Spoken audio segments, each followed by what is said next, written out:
lutang na lutang talaga yung karakter, pagkatao, ugali ng mga Duterte, lalo na ho si Congressman Pulong Duterte. Abay, akalain nyo ang kanyang naging reaksyon dun sa pagbasura sa interim release o pansamantalang paglaya ni dating Pangulong Duterte matapos nga i-reject ng International Criminal Court. Abay, ang sinabi, lahat daw po na may kinalaman sa kidnapping sa kanyang ama ay kanilang pananagutin. Babalikan. Actually, banta ito. Nagbanta silang kailang pananagutin. So, ang feeling siguro ni Duterte ay makakabalik pa sila sa kailang kapangyarihan at doon sila maghihiganti. Kasi kung ngayon silang maghihiganti at ang kailang banta ay ngayong gagawin, ay malabo pa yan sa sabaw ng pusit. Kasi paano nila gagawin yun? So, itong bantang ito ni Congressman Duterte ng unang distrito ng Davao, kung di ako nagkakamali, ito ang panganay na anak ng dating Pangulo, ay kapag sila ay nagkaroon ng kapangyarihan, kung kailan hindi natin alam. Pero tama ba? Tanong ko lang sa inyo, pwede kayo mag-comment. Tama lang ba na magbanta ang anak ng Pangulo sa nangyaring ito? O hindi ba dapat mas pinalawak ang kaisipan, kaalaman, at reaksyon para lalong maging katanggap-tanggap sa mamamayang Pilipino? Pwede namang sabihin nila yan na kanilang kinikilala yung ICC decision, ganun pa man ay handa naman nilang panindigan, ipaglaban ang kailang karapatan sa darating na mga trial na inosente ang kanyang ama. Hindi ba dapat ganun ang nagreaksyon? Pero pag ang kanyang sinabi ay lahat daw ho na may kinalaman sa kidnapping, ay pananagutin. So in other words, kanyang ipinaparating sa ICC na hindi sila nagsisisi doon sa kanilang naunang paniniwala na ang kanilang ama ay kinidnap. Sa kabila ng lahat na sinasabi ng ICC at ng Philippine government, walang kidnapping. Court order yan, warrant of arrest yan, galing sa ICC, dala ng Interpol, kaya ipinatupad ng Philippine government. Hindi yan kidnapping.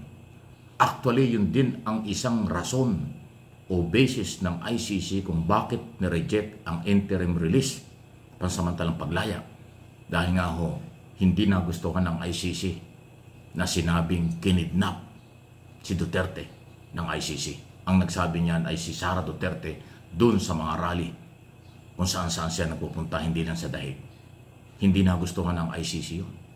Kasi para bang pag sinabi mong kinidnap ng ICC, sa buhatan ng Pilipinas at ng ICC, kawalan ng respeto yan sa rule of law. Kawalan ng respeto sa International Criminal Court. Ayun na nga yung basihan, ay yung pa yung idinidiin ni Pulong. Ano ba yan? Kaya nabanggit ko na lutang yung pagiging, yung pagkatao, yung karakter ng mga Duterte. Na sa halip ay rule of law, respeto, panindigan at palakasin ng ebidensya laban sa kaso, kaagad-agad ipagbabanta. Gusto nilang balikan at idinidiin pang may kidnapping, ay wala ngang kidnapping eh.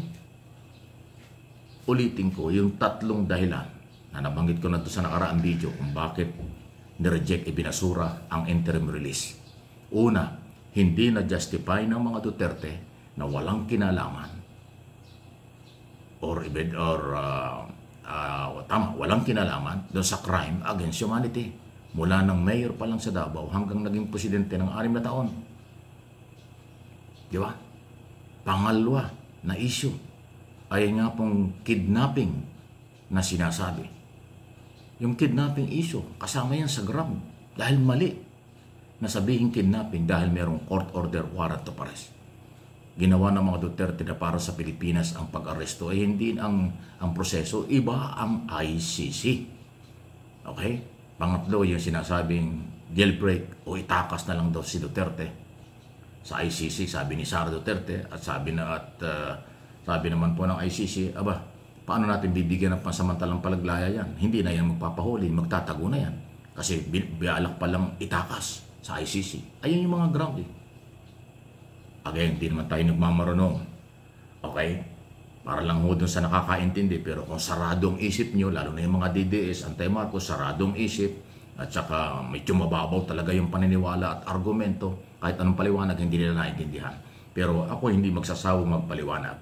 Kung nire-respeto nyo ang desisyon ng korte, ang rule of law, hindi kayo ma-stress, hindi kayo dapat nagbabanta. Kasi ang pagbabanta ay panibagong krimen.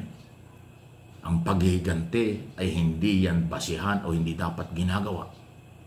Kasi ang tamang pamamaraan ay sa husgado. Diyan nyo ipaglaban ang inyong karapatan. Ebidensya laban sa ebidensya, testigo laban sa testigo. Para magkaroon ng katarungan, mapalaya kung dapat palayain. Hindi yung pagbabanta. Walang kidnapping, yung kulit nyo. Talaga lang, ha? Lutang talaga yung pagiging, siga-siga. Hindi ho pwede yung siga-siga dyan. Samantala, si Saldico, na ngayon po ay nasa labas ng bansa, paano ba ito papauwiin? Paano ba ito makakauwi? Grabe naman itong taong ito. Pagkatapos magpasarap sa buhay, businessman, kontraktor, politiko, ngayon isinasangkot sa bilyon-bilyon, trilyon na grabing korupsyon, tinakasan lang tayo. Naglagi sa Amerika dahil nagpagamot daw, umalis ng Amerika kasi baka takot sa Amerika dahil meron tayong extradition treaty ron. Nagpunta ng Europe, nasa France daw. At meron daw bahay sa Europe ito. Mansion daw ang bahay doon at doon nakatira. At yung kanyang bahay dyan sa Pasig, sa Valle Verde, nilimas na yung mga gamit. Mukhang inabando na. Ano yun? Ganun lang tayo? Hindi ko sinabing siya ay guilty. Inaakusahan siya. Lahat ng testigo, kontraktor, DPWH official, siya ang itinuturo.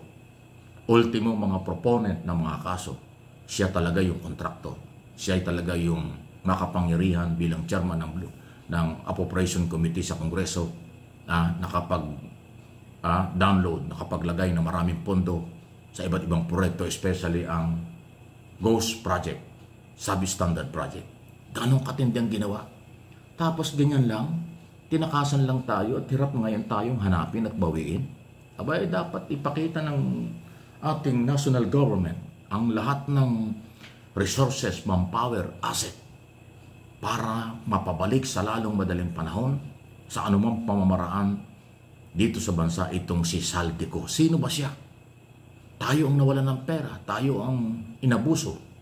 Siya ang inaakusahan, ipagtanggol niya ang kanyang sarili, bumalik siya rito, magpakalalaki siya. Ay bakit po ganyan? So ngayon gagastos pa ang Pilipino. Gagastos pa tayong lahat para siya pauwiin. Gagastos pa tayo para siya pabalikin sa Pilipinas. Kasi ang galaw ng gobyerno through Department of Foreign Affairs o Interpol o kung anuman, gastos na naman ito. So matapos tayong mapagsamantalahan ng mga taong korap, politiko, kontraktor at kung sino-sino, ngayon tatakasan lang tayo. Ang balita ko, hindi lang si Saldico ang nakalabas ng bansa. May ibang mga nakalabas na, nakatakas na kasama sa dapat ay magpaliwanag sa pagkakasangkot sa graft and corruption sa Pilipinas.